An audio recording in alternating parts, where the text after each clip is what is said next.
नमस्कार। SL news में आपका स्वागत है और मैं हूं journalist doctor Harish Chandra Lakhera. India गठबंधन की बैठक में पीएम कैंडिडेट के तौर पर कांग्रेस अध्यक्ष मल्लिकार्जुन खड़गे का नाम उछालकर देश में चर्चा तो शुरू हो ही गई है। भले ही इस प्रस्ताव को अभी तक कोई ओके नहीं किया गया है, लेकिन चर्चा तो शुरू हो गई है।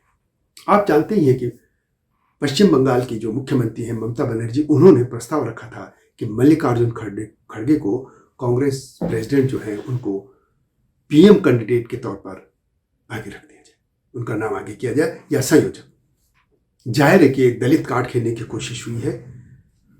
अभी इस प्रस्ताव को कोई ओके भी नहीं हुआ और खुद खड़गे ने भी कहा बाद में प्रेस कॉन्फ्रेंस में कि पहले जीत के आओ फिर पीएम तय होगा। लेकिन बात यहीं तक नहीं है। दो बातें हैं। क्या खड़गे इस समय मोदी को चैलेंज कर पाएंगे? यानी एक तरफ चेहरा खड़गे का होगा, दूसरी तरफ मोदी, तो लोग किसको वोट देंगे? एक तो ये बात है। और दूसरा ये है कि जो जातीय समीकरण बनेंगे उसमें मल्लिकार्जुन खड़गे नव बौद्ध दलित हैं, हिंदू दलित नहीं। आखिर ये खेल भी हो जाएगा तो आखिर इसमें इंडिया गठबंधन कैसे आगे बढ़ेगा, इसी पर मैं बात करूंगा। लेकिन आपसे अनुरोध है कि इस चैनल को सब्सक्राइब यानी एससीएल न्यूज चैनल को सब्सक्राइब अवश्य कर दीजिए। और एक मेरा और चैनल है हिमालयी सभ्यता पर, हिमालय लोग, उसको भी देखिएगा।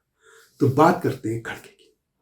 खड़गे इस समय 81 साल के हैं और मोदी 73 साल के। यानी उम्र के हिसाब से हम देखें, पहले तुलना करते हैं दोनों में कि कौन कैंडिडेट का चेहरा पीएम कैंडिडेट में यदि होता है तो कौन किसको लोग पसंद करेंगे। तो खड़गे 81 साल के हो गए वयोवृद्ध और मोदी 73 साल के। यानी एक अंतर तो यह है। दूसरा यह है कि मोदी ने एक मुख्यमंत्री के तौर पर गुजरात में सफल पारी खेली और उसके बाद वो अपने उसके दमखम पे उभरते हुए और उन्हें लाल कृष्ण आडवाणी जैसे उस जमाने के बीजेपी के बड़े नेता को साइड लाइन करके और अपनी जगह बनाई। और उसके बाद ये भी उन्होंने 10 साल में अपना काम करके भी दिखाया। उनकी नीतियों से, पॉलिसी से सहमत हो ना सहमत हो, लेकिन काम तो दिखा है। और इसके अलावा वो लगातार अपनी पार्टी को राज्यों में भी विजय दिलाते रहे हैं और लोकसभा में भी उनकी जो पिछली विजय थी 287 के आसपास, वो अगले चुनाव में 300 से ऊपर चले गए। यानी वो ज्यादा बहुमत के साथ आए और अभी भी एक ही गारंटी है मोदी की, वो चुनाव जिताने की गारंटी है उन राज्यों में जहां पर बीजेपी का संगठन में बेहतर काम करता है। लेकिन खड़गे की बात हम करें तो निराशा सी लगती है। खड़गे सिर्फ और सिर्फ जो राज्यसभा के एलओपी बने हैं और 2014 में वो लोकसभा में एलओपी यानी लीडर ऑफ अपोजिशन यानी विपक्ष के नेता, हालांकि दर्जा नहीं है लोकसभा में, लेकिन कांग्रेस दल के नेता थे दोनों तरफ। लोकसभा में कहें, राज्यसभा यानी कांग्रेस जो संसदीय दल है उनके नेता रह चुके हैं, यहां अभी भी है राज्यसभा। वो सिर्फ और सिर्फ एक ही कारण से, चाहे कांग्रेस अध्यक्ष बने हैं, चाहे वो राज्यसभा में कांग्रेस दल के संसदीय दल के नेता, वो सिर्फ और सिर्फ इसलिए बने हैं कि सोनिया गांधी और राहुल गांधी के कोई विश्वासपात है। कांग्रेस अध्यक्ष के नाम पर भी वैसे देखा जाए तो अशोक गहलोत का नाम था, लेकिन वो मुख्यमंत्री बना रहना चाहते थे। ये कहानी आप लोगों को पता ही है, लेकिन इसलिए इनको बना दिया गया।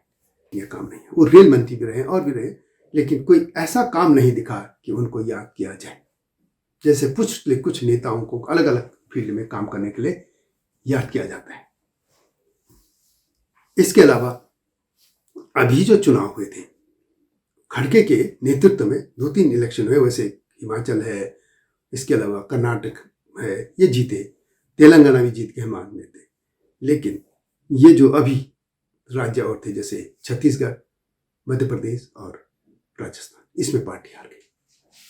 अब सवाल यह है कि क्या खड़गे, उसमें हालांकि पार्टी क्रेडिट देती है राहुल गांधी को, लेकिन दूसरी बात यह थी कि वहां के जो स्टेट गवर्नमेंट थे उसके एंटी इनकम्बेंसी था, इसलिए पार्टी जीती है। ये भी बड़ा काम था।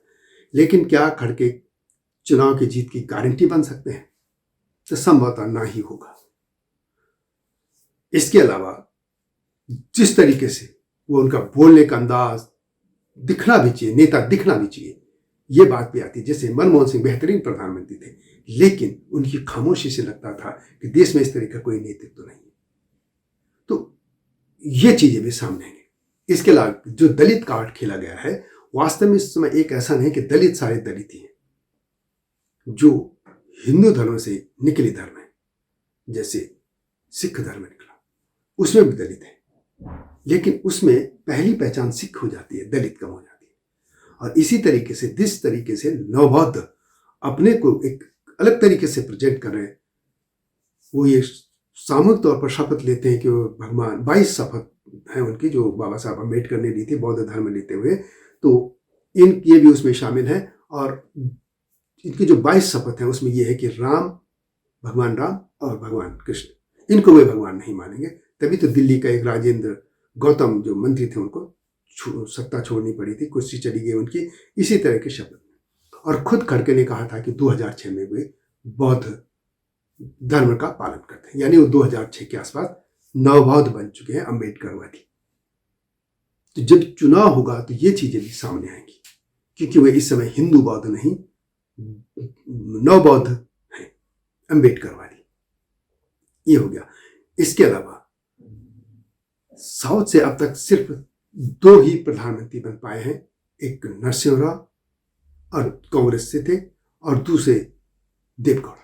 और दोनों कैसे बने ये भी परिस्थिति आप जानते हैं कि जब राजीव गांधी की शहीद हो गए थे, आतंकी हमले में उनकी हत्या कर दी गई थी तमिलनाडु में, उसके बाद जो दूसरे फेज का चुनाव हुआ था कांग्रेस का, उसमें कांग्रेस अच्छे नंबर ले आई, थोड़ा बहुत बहुमत से पीछे थी, बाद में जुगाड़ करके खैर सरकार चली, पी.वी. नरसिम्हा राव प्रधानमंत्री बन गए। वैसे तब एन.डी. तिवारी का भी नाम था, लेकिन एन.डी. तिवारी नैनीताल सीट चुनाव हार गए, इसलिए वो आगे निकल, वो उस रेस से आउट हो गए।